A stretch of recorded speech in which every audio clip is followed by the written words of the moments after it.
take questions from the media. Before you ask your question, we ask you to please state your name and your affiliation, please.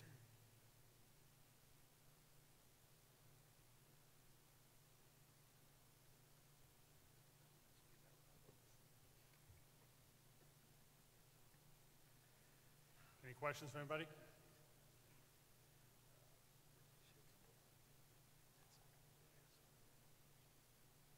I'll kind of throw one out there just in general question to all of you here. Was there one point in the season you really felt your team was an Elite Eight team? It's a question for anybody here at the table. I can answer that. I've been asked that before, and one of the things that I said was that we never, ever allowed ourselves to go there and think that way because, as I'm sure everybody will attest to, you have a big win, and then you enjoy it, and you just know 3 nights later there's somebody else who's really, really good in your conference. And so our mindset was that we've never really arrived, that we were always on that journey of going from good to elite, and I would talk about that mindset of, an elite team handles it this way or responds this way to a win or a loss. And then when we finally, in the locker room after our Atlantic Region Championship game, we talked about going to the Elite Eight and having a chance and an opportunity to be an elite team, So it wasn't until then for us. I think when we got the ball across half court against Ashland in our game, I thought we had a chance to maybe make the Elite Eight. So true. So true. Any questions from any media and president? Go ahead.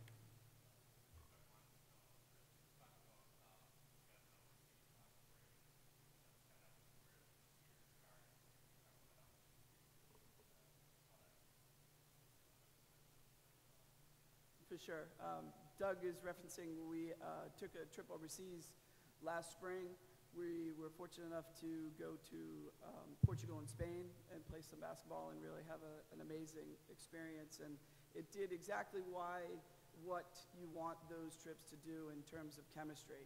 And, stepping outside of Stonehill and Massachusetts and New England and giving these kids an experience of a lifetime, but also really starting to set the groundwork for what we knew could be a very special year, especially with Kelly back. And I think that was where our chemistry really started in terms of elevating us to talking about. And this team, I think their confidence really coming out of that trip, their confidence was high in terms of setting high goals. And we never had really done that, just keeping it, one possession at a time. But this was a team that we knew had the ability to get here, bringing it back to the day by day. But I do think that trip really set us off on the right path.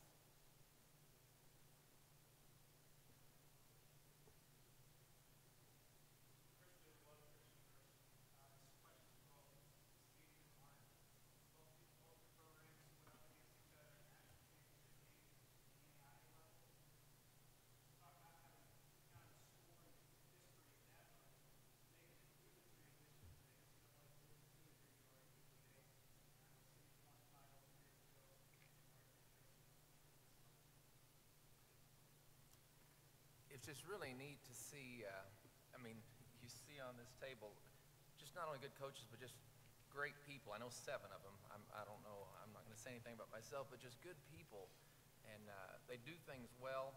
And Mark, at Union and NAI, they were just, a dynasty there and continue to be so strong now. And some people wondering how's that transition going to take, and it took very, very well for them.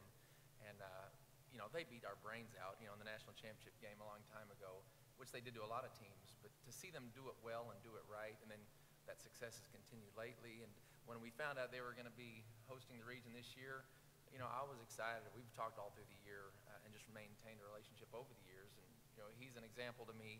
And so to have them here was exciting. And, you don't pick anybody you want to play in this deal. And so who knows if depending on seeding, we all might end up playing each other. We don't know, but I know none of us would pick an opponent like, man, I want to play them. I know sometimes it's hard to play against friends, but it's also fun to play against friends. And so who knows what's going to happen, but it's good to see him here, and it's good to see all these coaches here, because obviously there's a lot of class and respect on this table.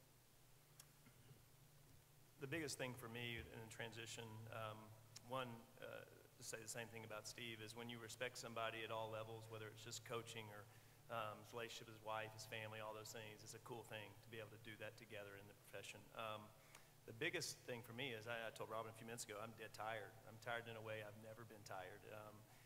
Just because you can lose to the team with the worst record in your league at Division II, and you can't do it. That doesn't happen very often at the NCAA level. So the season just seems longer to me, and it's brought out the best because you're just having to figure out ways to do things differently and make adjustments in a different way at the Division II level. But it's been enjoyable. The whole process has been enjoyable for me. It's been a new challenge.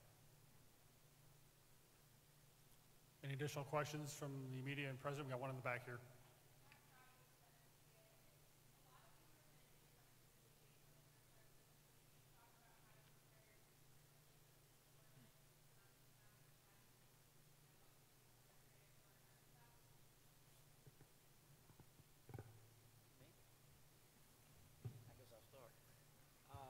Okay, as a first-timer here, then one of the things that we've tried to do is not make the moment too big, and I've tried to reach out to some coaches that have been able to make it to the Elite Eight and can kind of give us a little bit of recommendation as to how to go about doing this thing. And, you know, when we went to our SAC tournament, we were the #1 seed, and we were expected to win that, and obviously we hosted the regional, and we were expected to win that. Now, we're not the #1 seed here, but you know, I don't think there's been a team out of our conference that has come to the Elite Eight and actually won a game. And so as we get into it, one of the things we keep talking about is, you know, we want to go out there and have a good time and all that kind of stuff, but we're here to play basketball, and we want to try to advance. Obviously, we're playing a very good, very, very talented Union team, and it's going to take probably our best game to be able to get past them. But, you know, as a first-timer, you know, we're not just here to have a good time and to come out and get the experience. You know, we want to try to make history for our conference and try to win a game. And we've done a lot of historic things for our conference this year, and it all goes back to our players and the same thing, man, being proud of the guys that are playing for me, girls, I call them guys all the time, but I got that from Gino, actually. I think he calls his players guys a lot, so I've seen so many of his videos before that I've kind of picked that up, but anyhow, very proud of our players, and you know, I feel like that just like all these teams, we're all very talented, and anybody can beat anybody, and we just want to give it our best shot and see if we can't win a game here. As far as the Montana State Billings goes, it's very similar to that. When we were able to make it, just called some coaches from the region and from our league that have been here and just asked them for some advice and how to do, what they did, how to talk to their team, etc., and got some nice tips. But you know, we really just focused on what's right in front of us. I've been there 14 years, I think, and last year was the worst year we've ever had. We only won 8 games. Our best player tore her ACL in the opening exhibition game, Alicia Breen, and we had another player miss the entire year because of her mother's passing, and then another ACL. So we had a lot of adversity on the court, but I think that helped us grow closer together. And then, so when this year we started really strong, until Christmas, and then we went into kind of a lull for a month or so, but I think they were able to climb out of that and finish strong. And so it's just, it's a great experience for them, you know, to be able to overcome adversity and play well at the end. And we're looking forward to the rest of this tournament. It's just set up really good, and we're having a great time. Okay, one last question here.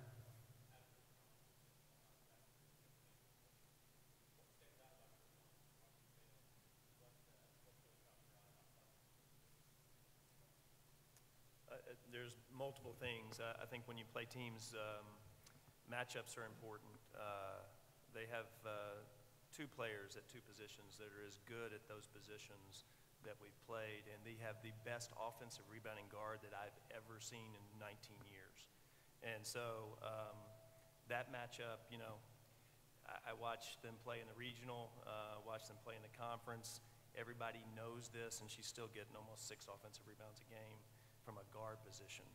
She has 160 offensive rebounds.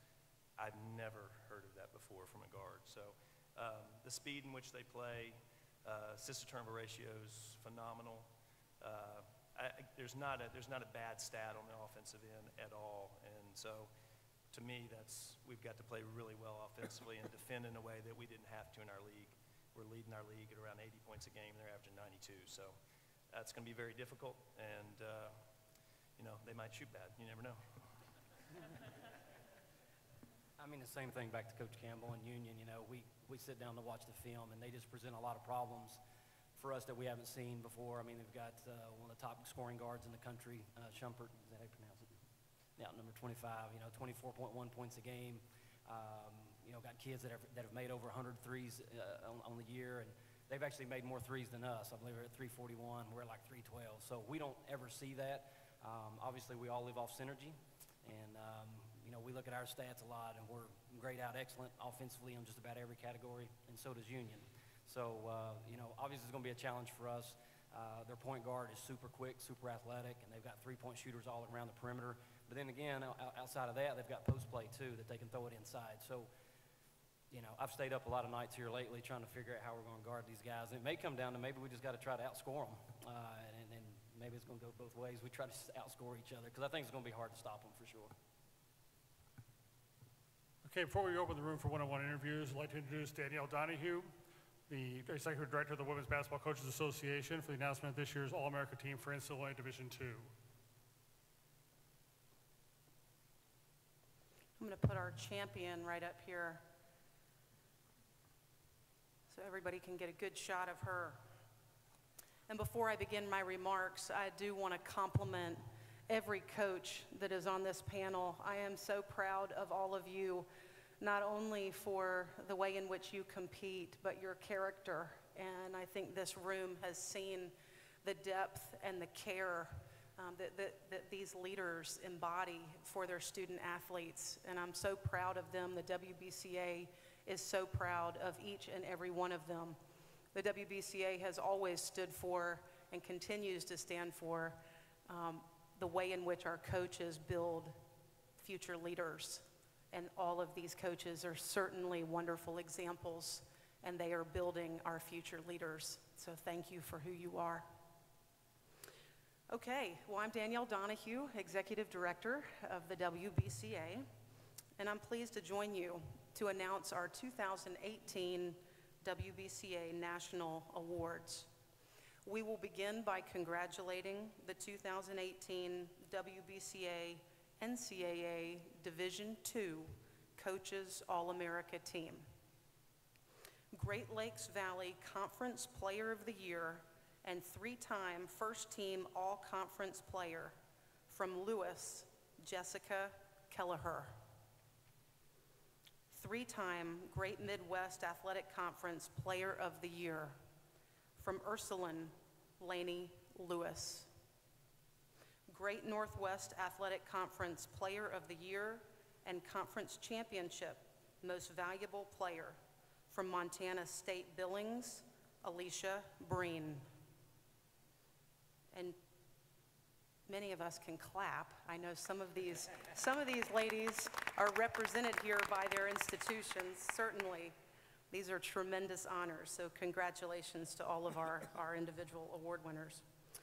2-time Heartland Conference Player of the Year and 2018 Conference Tournament MVP from Lubbock Christian, Tess Bruffy. 2018 Northeast 10 Conference Player of the Year from Stonehill, Kelly Martin. South Atlantic Conference Co-Player of the Year from Carson Newman, Harris Price. 2018 Mid-America Intercollegiate Athletic Conference Player of the Year from Central Missouri, Paige Redmond. 2018 Gulf South Conference Player of the Year and GSC Tournament Most Outstanding Player from Union, Chelsea Schumpert. Three-time first team All-Great Lakes Intercollegiate Athletic Conference Selection 2017 GLIAC Player of the Year, and now two-time WBCA Coaches All-American from Ashland, Lena Snyder. And finally, 2018 Great Lakes Intercollegiate Athletic Conference Player of the Year from Ashland, Jody Johnson. Congratulations to each WBCA All-American. I'm now pleased to announce the WBCA's highest honor for a student athlete. And this individual tonight will be presented with her champion. Please help me congratulate the 2018 WBCA NCAA Division II Player of the Year from Ashland University, Jody Johnson.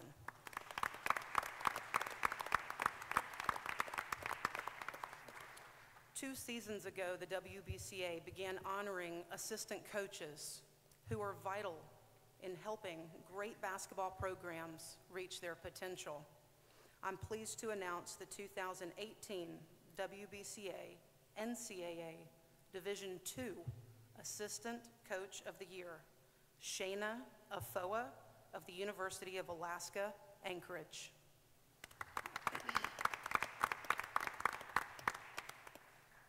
Just before this press conference began, the WBCA announced our Division II Regional Coaches of the Year.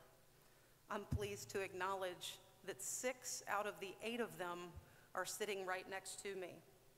Please help me congratulate Dave Slifer, Steve Gomez, Mike Mincy, Robin Freilich, Mark Campbell, and Trisha Brown.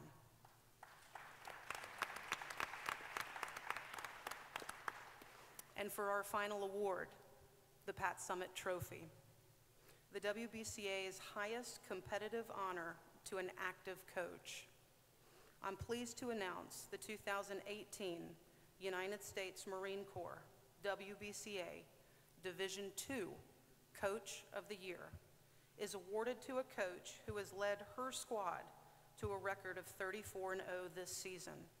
She's been named the GLIAC Coach of the Year for the last 3 seasons, and her team will defend their 2017 National Championship this week. Please help me congratulate the head coach of Ashland University with the Pat Summitt Trophy, Coach Robin Freilich.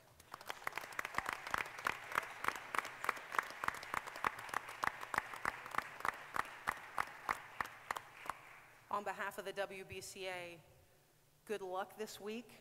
Congratulations to all of you. And I know we're in for some great basketball. Thank you.